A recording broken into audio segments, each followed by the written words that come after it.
Bom, agora eu estou dando continuidade à leitura do livro de Zadok Ben-Derer, falando sobre Marcião e Tertuliano, que foi, na verdade, que foram, né, mais dois, né, que criaram heresias, né, na verdade pegaram de coisas do paganismo, tá, e vamos dizer que somaram dentro do cristianismo, né, as doutrinas deles. Então nós vamos conhecer um pouco sobre cada um deles. Tá? Marcião, as heresias continuam. Após a rebelião de Inácio, a expansão do cristianismo contou com outro nocivo ingrediente implementado por Marcião de Sinope, de 85 a 160 depois do Machia, um influente bispo do cristianismo primitivo. Enquanto os Netzarim nazarenos usavam Tanar, as primeiras escrituras, e os Ketuvim Netzarim, escritos nazarenos, considerando todas as escrituras como uma unidade e sem existência de hierarquia de uma sobre a outra, Marcião foi o primeiro a inventar os termos Velho Testamento e Novo Testamento, expressões estas que não existem na Bíblia. Marcião cria na existência de dois deuses distintos, ensinando que o Velho Testamento revelou um Deus mau, que seria o Deus dos judeus, e no Novo Testamento se manifestou um Deus bom. Em sua mente gnóstica, o Deus de Jesus seria diferente do Deus dos judeus. O pensador pagão preconizou um sistema dualista para explicar as contradições entre o Velho e o Novo Testamento. Para justificar a existência de dois deuses, Marcião interpretou as escrituras de maneira totalmente incorreta. Vejamos alguns exemplos.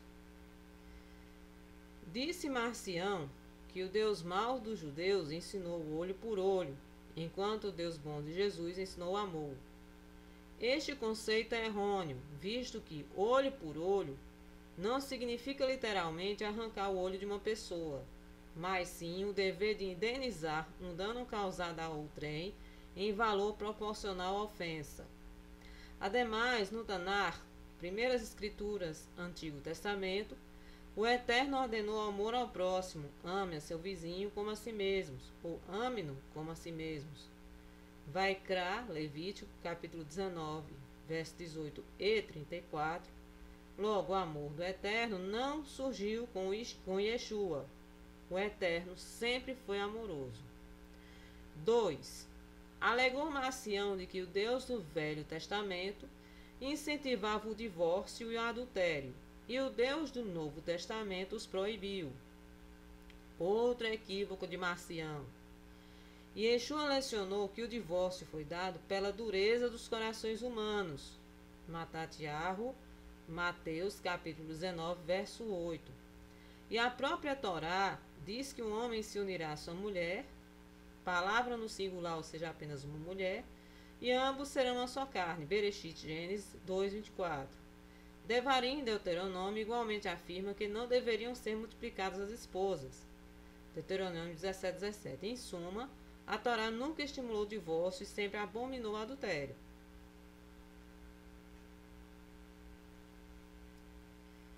3. Sustentou que o Deus do Velho Testamento não era onisciente, porque perguntou para Adão, onde você está? Gênesis 3:9. Esqueceu-se Marcião de que o Eterno é tão misericordioso que fez esta pergunta para possibilitar que Adão e sua mulher se arrependessem de seus pecados, confessando-os. 4. O Deus do Velho Testamento, prossegue Marcião, é um Deus de vingança, crueldade e ódio. O Deus de Jesus é bondoso e amoroso. Não percebeu Marcião que o Eterno não muda e sempre externou seu amor e sua justiça para com todos os homens. Em hebraico, a palavra Hesed aparece mais de 240 vezes no Tanar, primeiras escrituras. Para quem não sabe, o Tanar é basicamente a Torá, que são 5 primeiros livros da Bíblia, ou seja, o Pentateuco, mais os profetas. e o próprio perdão liberado pelo Eterno ao povo de Israel após o episódio idólatra do bezerro de ouro demonstra seu grande amor. Por outro lado, no Novo Testamento, Ananias e Safira foram exterminados pelo Eterno, o que demonstra que mesmo após Yeshua, a justiça do Eterno continua a operar. Em suma, em todas as épocas da história, o Eterno agiu com justiça e com misericórdia, aplicando apenas uma ou outra de acordo com sua infinita sabedoria. Quinto, na visão do marcionismo, Yeshua foi enviado pelo Deus Pai, o Deus bom, para superar o Deus mau. Este conceito é tão absurdo que dispensa maiores comentários. Sexto, explicava Marcião que o Deus do Antigo Testamento criou o mundo material para alastrar o mal, tornando-se divindade dos judeus. Este Deus perverso outorgou a lei, a Torá, com o objetivo de promover uma justiça legalista, que punisse severamente os homens por seus pecados com sofrimento e morte. O Deus de Jesus derrubou a lei, olhando a humanidade com compaixão e piedade. Outra grande heresia de Marcião. Yeshua afirmou que não veio revogar a Torá, a lei. Matatiarro, Mateus 5,17. E Shaul, Paulo, considerou a Torá santa, justa e boa, Romanos 7,12. Chegando a dizer, segue-se então que abolimos a Torá, a lei, por meio da fé? De maneira nenhuma. Ao contrário, confirmamos a Torá, Romanos 3,31. No capítulo 2 deste livro, apresentar-se-á estudo detalhado sobre este tema. 7. Para distinguir a obra do Deus amoroso em relação ao Deus cruel, Marcião dividiu as Escrituras em Velho Testamento e Novo Testamento. Ora, quem lê a Bíblia em hebraico sabe que não existe a palavra testamento. A bem da verdade, o profeta Jeremias usa a expressão Brit Hadashah, que significa aliança renovada ou nova aliança. Com base nesses textos do profeta referido, deduz-se que Yeshua veio para escrever a Torá no coração de seus discípulos.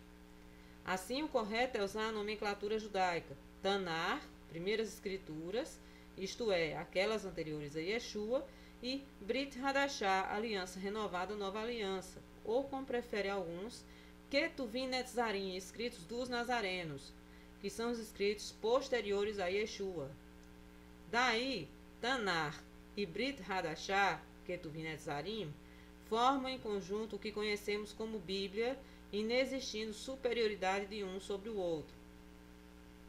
8º. Seguindo a linha de Inácio de Antioquia, Marcião afirmou que o cristianismo era distinto e oposto ao judaísmo. Marcião atraiu um grande número de seguidores e, após ser excomungado da Igreja de Roma, erigiu uma comunidade independente. A Igreja de Marcião se expandiu com extrema força, alcançando multidão de pessoas. Valendo destacar que seu movimento perdurou por muitos séculos.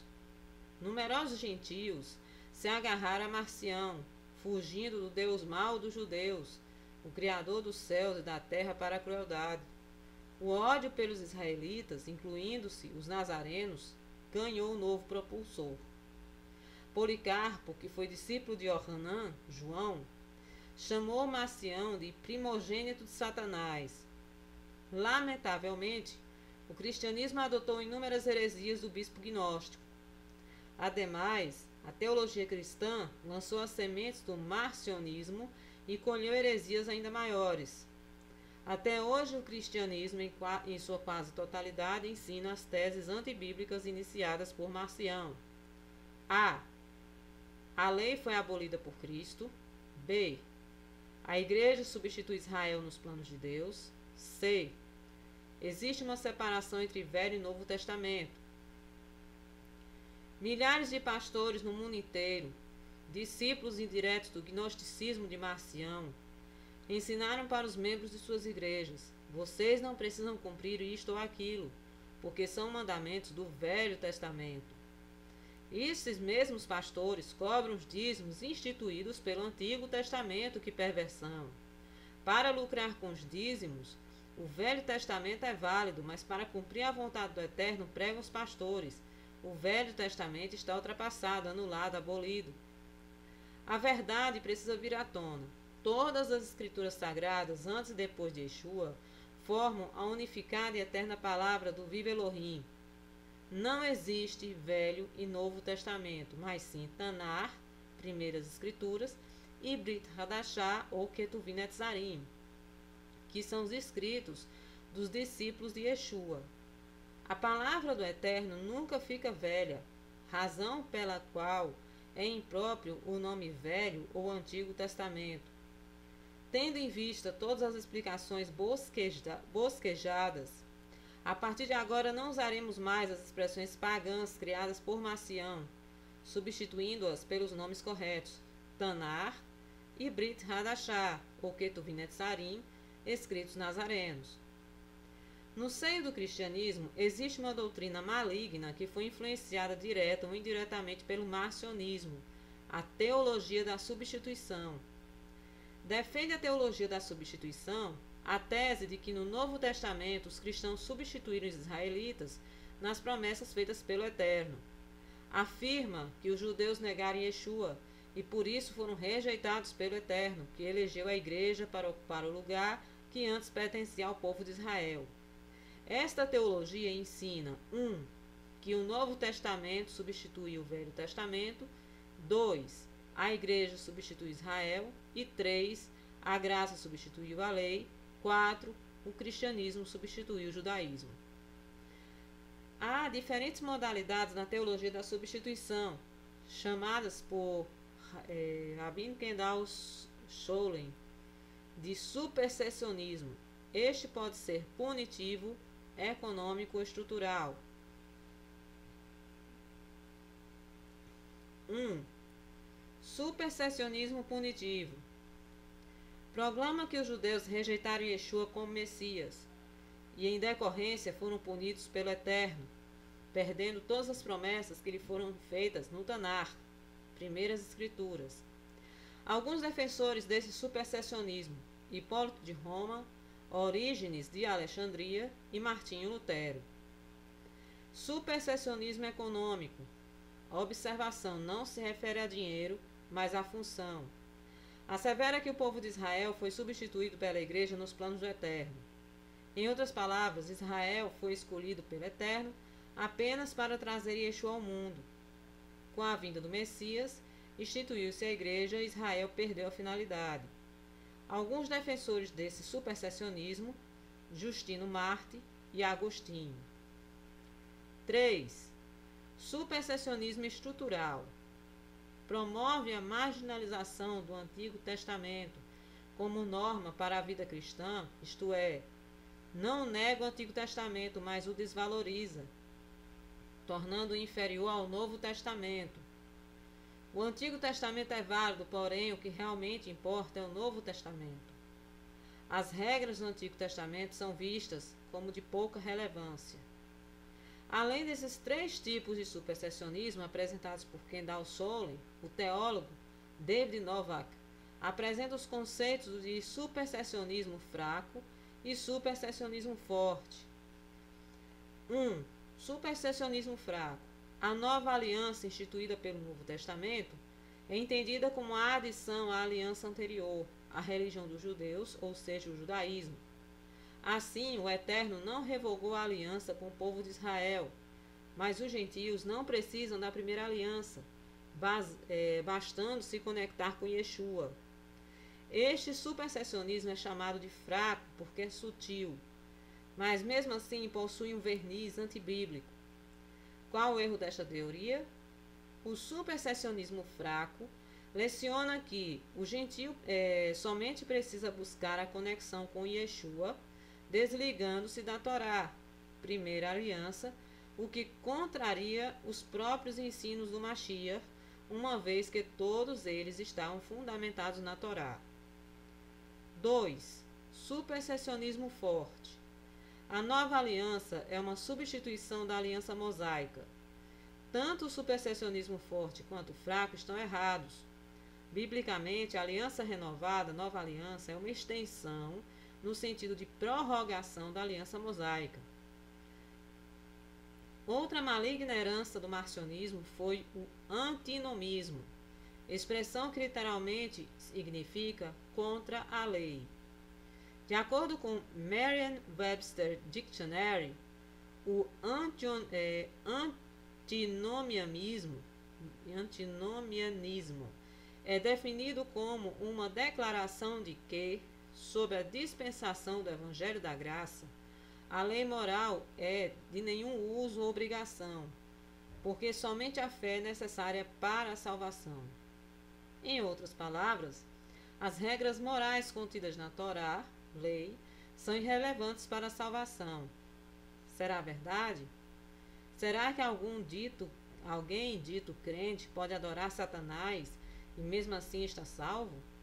Será que um crente que passa a vida toda em adultério, sem arrepender-se, dará a vida eterna? Será que um pastor que rouba os dízimos irá para o paraíso? É claro que não. Logo, percebe-se que as regras morais contidas na Torá são importantes. E Yeshua advertiu que quem o ama iria obedecer aos mandamentos. João 14, verso 15. Bem como realizaria o que o Pai deseja. Mateus 7, 21.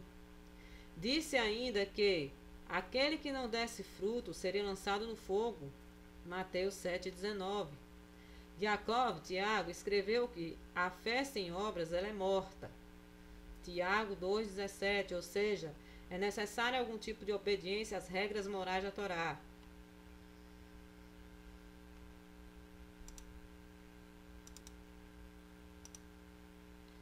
A ideia de que a lei, a Torá, foi abolida, difundiu-se por meio de Inácio de Antioquia.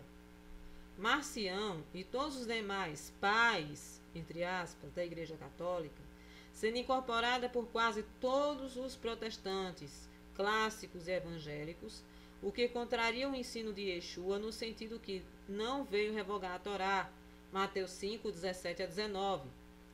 Toma-se a liberdade para reproduzir mais uma vez os relatos históricos de que os Netzarim, nazarenos, eram praticantes da Torá. Os nazarenos aceitam o Messias de tal maneira que eles não deixam de observar a lei antiga, a Torá. Jerônimo, comentário em Isaías 8,14. Eles não têm ideias diferentes, mas confessam tudo exatamente como a lei proclama na forma judaica, Epifânio de Salamina, Panarion 29. Muitas pessoas não sabem que o próprio Martinho Lutero não era totalmente contrário à Torá, porquanto defendia a vigência das leis morais do Tanar, primeiras escrituras, Antigo Testamento. Certa feita, Lutero sofreu a acusação de desprezar os preceitos morais da lei, ocasião em que afiançou. Na verdade, eu muito me pergunto, como veio a ser imputado a mim, que eu rejeitava a lei ou os 10 mandamentos, se fazem parte de minhas próprias exposições de vários tipos sobre os mandamentos e que também são diariamente pregados e utilizados em nossas igrejas, para não falar da confissão e apologia e outros livros nossos. Em sua obra, Introdução aos Romanos, Lutero declarou que a fé salvadora não pode deixar de fazer boas obras constantemente. Qualquer um que não faz boas obras dessa maneira é um descrente. Assim, é impossível separar a fé das obras, como separar o calor da luz do fogo. Comparando o pensamento dos Netzarim com Lutero, depreende-se que os primeiros defendiam a vigência total da Torá, enquanto Lutero advogou a subsistência apenas da lei moral, vigência parcial. O Machia foi contundente ao ressaltar no famoso Sermão da Montanha que absolutamente nada da Torá poderia ser retirado. Não pensem que vira abolir a Torá aos profetas. Não vim abolir, mas confirmar. Sim, é verdade. Digo a vocês, até que os céus e a terra passem, nem mesmo um iode ou um traço da Torá passará. Matatiarro, Mateus 5, 17 e 18.